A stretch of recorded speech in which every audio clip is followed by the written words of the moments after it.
अस्सलामुअलैकुम, आप देख रहे हैं MD CAT mentor YouTube channel में। आपका मेज़बान मोहम्मद उस्मान खान। आज की इस वीडियो के अंदर पीएमए 152 लॉन्ग कोर्स की मुकम्मल डिटेल इन्फॉर्मेशन आपको देने वाले हैं।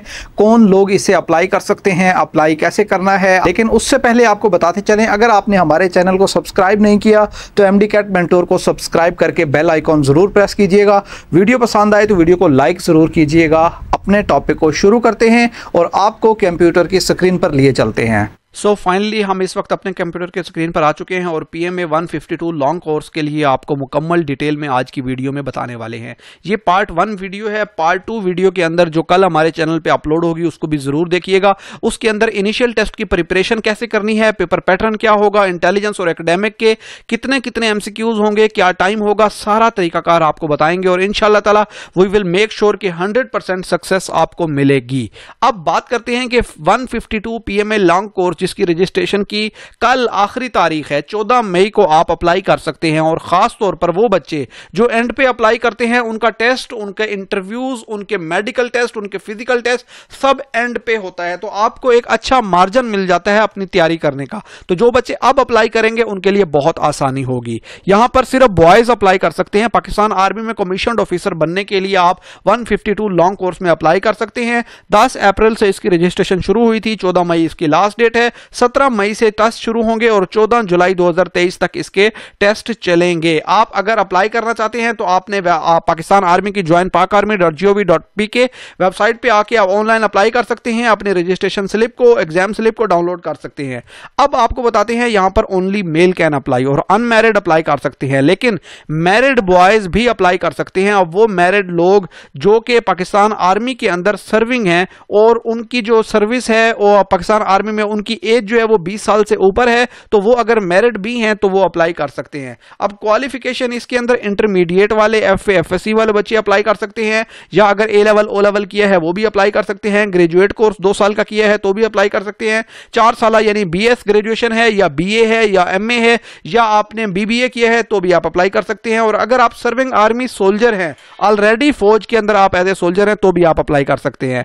फिजिकल स्टैंडर्ड में मिनिमम हाइट 5 फीट 4 इंच होनी चाहिए। वेट आपका as per body mass index होना चाहिए। नेशनैलिटी अगर आपके पास पाकिस्तानी है या आपके पास कश्मीर गिलगित बल्तिस्तान का डोमिसाइल है तो भी आप अप्लाई कर सकते हैं। अगर आपके पास डुअल नेशनैलिटी है तो आपको अपनी other than Pakistani nationality surrender करनी होगी।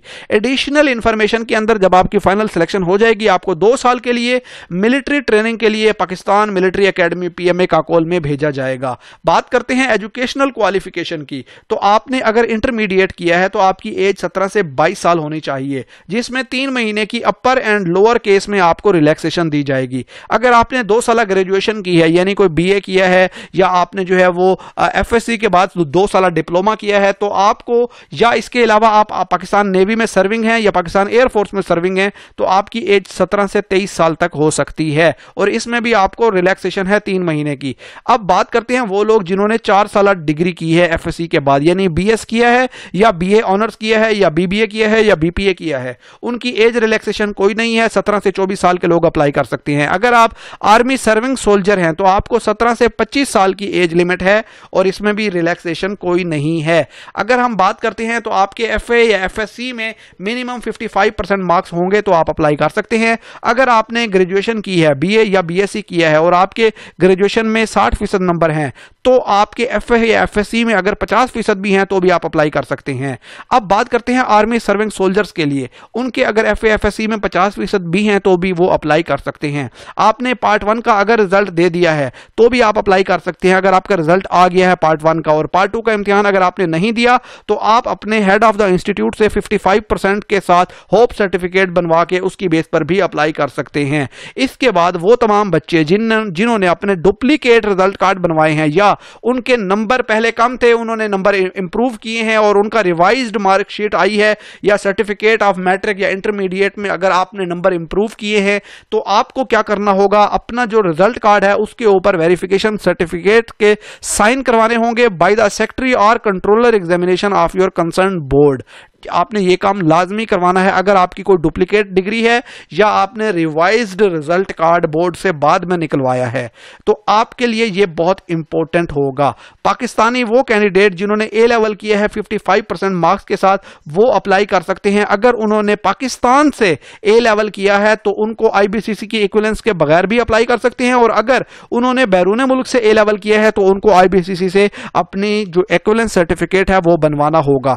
इन एलिजिबिलिटी क्राइटेरिया की बात करते हैं, कौन लोग एलिजिबल नहीं है अप्लाई करने की। अगर आप पहले 2 दफा आईएसएसबी से रिजेक्ट हो चुके हैं तो आप अप्लाई नहीं कर सकते। अगर आप 3 दफा इनिशियल टेस्ट आर्मी का दे चुके हैं और उसमें फेल हो चुके हैं तो भी आप अप्लाई नहीं कर सकते। अगर आप 2 दफा स्क्रीन्ड आउट हो चुके हैं आईएसएसबी से तो भी आप अप्लाई नहीं कर सकते। अगर आप पिछले 3 महीनों के अंदर अंदर 120 दिन के अंदर आपने आईएसएसबी का टेस्ट दिया है तो भी आप अप्लाई नहीं कर सकते। अगर कॉम्पिटेंट अथॉरिटी यानी जीएचक्यू आपको कोई एक्सेप्शनल जो है वो वेव ऑफ करता है तो आप दे सकते हैं। यहां पर एक्सेप्शनल केस की बात हो रही है।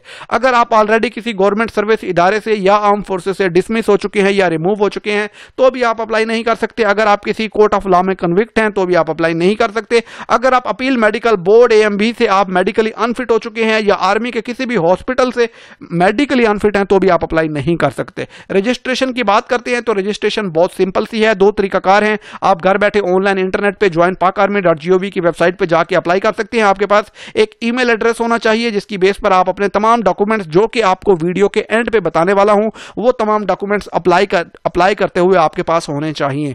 अगर आप इंटरनेट पे अप्लाई नहीं करते तो आप army selection and recruitment centre पे जा सकते हैं और वहां पर जाके अप्लाई कर सकते हैं, और इसके लिए आपको तमाम के तमाम डॉक्यूमेंट्स साथ लेकर जाने होंगे। वो डॉक्यूमेंट्स आपको वीडियो के एंड पे बताने वाला हूं। अब बात करते हैं 10 अप्रैल से 14 मई तक इसकी जो है वो रजिस्ट्रेशन होगी। सैटरडे और संडे को भी इसकी रजिस्ट्रेशन होगी। अगर आप ऑनलाइन अप्लाई करना चाहते हैं तो भी आप अप्लाई कल तक कर सकते हैं। अगर आप आर्मी सिलेक्शन सेंटर पर जाना चाहते हैं तो वहां पर भी आप सैटरडे संडे को भी इवन जाके रजिस्ट्रेशन करवा सकते हैं। 17 मई 2023 से टेस्ट होंगे और 14 जुलाई 2023 तक होंगे, और ये टेस्ट आपके सैटरडे संडे या क्लोज्ड हॉलीडे, लेट से ईद की छुट्टियां आ जाती हैं उनमें नहीं होंगे, मुहर्रम की छुट्टियां आ जाती हैं उनमें नहीं होंगे। तो ये तमाम चीजें हैं जो इंपॉर्टेंट है। टेक्निकल कैडेट के लिए जो बच्चे अप्लाई करते हैं टीसीसी कोर्स के लिए वो रिपीटर कैंडिडेट कंसीडर किए जाएंगे अगर वो पीएमए लॉन्ग कोर्स के लिए अप्लाई करते हैं। तो यहां पर इंपॉर्टेंट चीज ये है कि रिपीटर कैंडिडेट जो है उन्होंने army selection and recruitment centre पे रिपोर्ट करना है। उनके टेस्ट होंगे 17 से 27 मई तक army selection and recruitment centre पे। अब बात कर लेते हैं कि जो आपका इनिशियल टेस्ट होगा उसके अंदर आपकी क्या क्या चीज होगी। ये सबसे इंपॉर्टेंट है। सबसे पहला स्टेप होगा रिटन और इंटेलिजेंस टेस्ट होगा, देन आपका मेडिकल एग्जाम होगा, देन फिजिकल होगा, देन आपका इंटरव्यू होगा जो कि आर्मी के सिलेक्शन एंड रिक्रूटमेंट ऑफिसर एसआरओज लेंगे।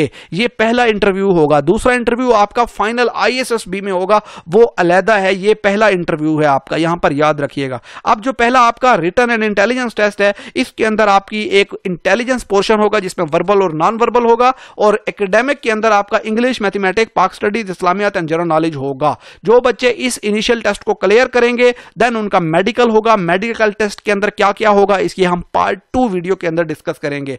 और ये तमाम के तमाम जो सब्जेक्ट हैं आपके इंटेलिजेंस में कितने एमसीक्यूज आएंगे, किस तरह के टेस्ट होंगे, ये सारी चीजें कल की हम पार्ट 2 वीडियो के अंदर डिटेल में डिस्कस करने वाले हैं। इंग्लिश, मैथमेटिक्स, पाक स्टडीज, इस्लामियात, जनरल नॉलेज, इनके अंदर कैसे कैसे क्वेश्चन आते हैं आपको जो है वो तमाम के तमाम चीजें पार्ट 2 वीडियो के अंदर मिलने वाली हैं। उसको बिल्कुल भी मिस नहीं करना। उसके बाद आप मेडिकल क्लियर कर लेते हैं तो आपका फिजिकल टेस्ट होगा। अब फिजिकल टेस्ट आपका army selection and recruitment centre पे होगा। उसमें 1.6 किलोमीटर की रेस है जो आपने 8 मिनट में करनी है। इसके 3 मार्क्स होंगे। आपने पुलअप्स हैं जो कि 2 मिनट में 3 रेपिटेशन करनी है, इसके 2 मार्क्स होंगे। पुशअप्स हैं 15 रेपिटेशन इन 2 मिनट्स हैं, इसके भी 2 मार्क्स होंगे। क्रंचीज करने होंगे 20 रेपिटेशन इन 2 मिनट्स और इसके भी 2 मार्क्स होंगे। डिच क्रॉसिंग है 7 फीट 4 इंच का एक गड्ढा है, उसको आपने क्रॉस करना है, इसका 1 मार्क्स दिया जाएगा। वो तमाम कैंडिडेट जो ये तमाम के तमाम स्टेप क्लियर कर लेंगे उनको आगे आईएसएसबी के फॉर्म दिए जाएंगे। ये इंपॉर्टेंट पॉइंट है। अगर आप पीटी यानी फिजिकल टेस्ट में क्लियर नहीं होते तो आपको आईएसएसबी फॉर्म नहीं दिए जाएंगे। तमाम स्टेप क्लियर करना जरूरी होगा, मैंडेटरी होगा।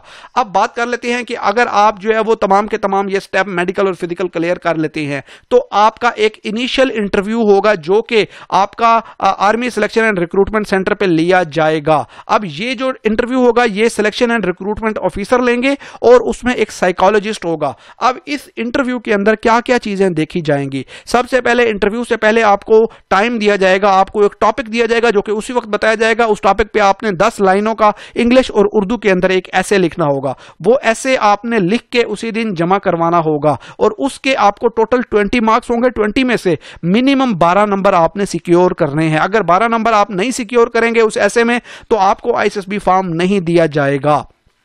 याद रखिएगा, इंटरव्यू आपका जो होगा उस इंटरव्यू के अंदर आपका ओवरऑल एक्सप्रेशन एंड कॉन्फिडेंस आपका देखा जाएगा। इंग्लिश एंड उर्दू के अंदर आपके पास एडिक्वेट नॉलेज है करंट अफेयर्स का, यह चीज बहुत इंपॉर्टेंट नोट की जाएगी। एडिक्वेट नॉलेज आपके पास ज्योग्राफी एंड पाक स्टडीज का है, यह चीज इंपॉर्टेंट नोट की जाएगी। आपकी ओवरऑल आउटलुक कैसी होगी ये बहुत मैटर करती है उस इंटरव्यू के अंदर। Extra curricular activities including sports and आपकी हॉबीज क्या हैं ये उसके अंदर मॉनिटर की जाएंगी। इसके अलावा जो इंटरव्यू का पैनल होगा वो कोई और चीज भी आपकी नोट कर सकता है।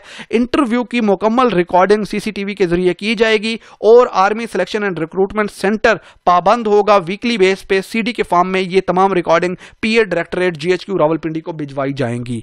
इसके बाद बात करते हैं फर्दर सिलेक्शन आपकी होगी। आप अगर ये तमाम स्टेप क्लियर कर लेते हैं तो आपको आईएसएसबी के लिए भेजा जाएगा और आईएसएसबी में आपका दोबारा से आपका एक इनिशियल टेस्ट लिया जाएगा। जब आप आईएसएसबी के लिए जाएंगे आईएसएसबी के ऊपर पूरी डिटेल में वीडियो हम इंशाल्लाह पार्ट 3 के अंदर बनाएंगे जो कि मुकम्मल डिटेल सिर्फ आईएसएसबी के तमाम स्टेप्स के ऊपर होगा। आपने आईएसएसबी को कैसे क्लियर करना है तो part 3 video PMA 152 long course की जरूर देखिएगा, हमारे चैनल पे वो इंशाल्लाह ताला अपलोड हो जाएगी। उसके अंदर आपको जो है वो तमाम चीजें जो आपने आईएसएसबी के अंदर क्लियर करनी है वो समझाई जाएंगी। अब आईएसएसबी अगर आप क्लियर कर लेते हैं तो उसके बाद आपका फाइनल मेडिकल एग्जाम होगा जो कि नियर बाई सीएमएच यानी कंबाइंड मिलिट्री हॉस्पिटल में होगा, वो भी क्लियर करना जरूरी है। और वो क्लियर करने के बाद आपकी overall selection GHQ general headquarter Rawalpindi करेगा। अब बताते हैं कि आपको डॉक्यूमेंट्स कौन कौन से लेके जाने हैं। डॉक्यूमेंट्स जो जरूरी हैं उनके अंदर आपके ओरिजिनल सर्टिफिकेट और डीएमसी यानी रिजल्ट कार्ड आपका मैट्रिक एफएएफएससी का आपका चाहिए होगा। अगर आपकी उम्र 18 साल से ज्यादा है तो आपको आईडी कार्ड, अपना नेशनल कंप्यूटराइज्ड आईडी कार्ड लेके जाना होगा। और अगर आपकी उम्र 18 साल से कम है तो आपका बेफाम होना चाहिए। अगर आपकी उम्र 18 साल से कम है तो आपके बेफाम के साथ आपके वालिद या वालदा का आईडी कार्ड होना लाजमी है। आपने एक सेट बनवाना है अटेस्टेड फोटोकॉपीज का तमाम ऊपर दिए गए डॉक्यूमेंट्स का जो कि आपके जो है वो अटेस्ट होने चाहिए। 3 अदद पासपोर्ट साइज फोटोग्राफ हों जो कि फ्रंट और बैक से अटेस्ट होने चाहिए by principle of your college और क्लास 1 गजेटेड ऑफिसर। किसी भी गजेटेड ऑफिसर से आप ये जो है वो अटेस्ट करवा सकते हैं। फोटोकॉपी जो रिपीटर कैंडिडेट है उन्होंने नॉट रिकमेंडेड आईएसएसबी लेटर की एक फोटोकॉपी और ओरिजिनल भी साथ लेकर जाना होगा।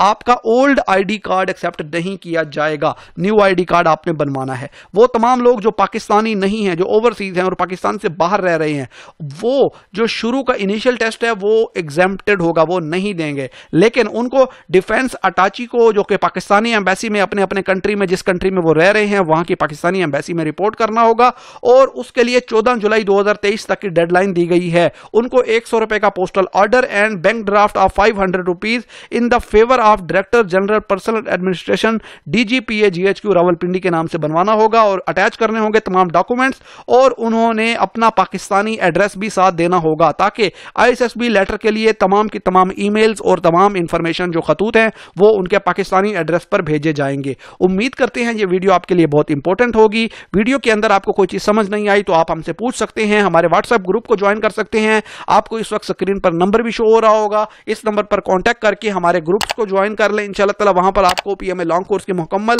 तैयारी और मुकम्मल अपडेट्स मिलती रहेंगी। और इस वीडियो को शेयर कीजिएगा दोस्तों के साथ। इंशाल्लाह ताला इस तरह की नेक्स्ट वीडियोस आपके लिए लाते रहेंगे। पार्ट 2 और पार्ट 3 वीडियो को जरूर देखिएगा। इसके साथ ही अपने मेजबान को इजाजत दीजिए। अल्लाह निगहबान।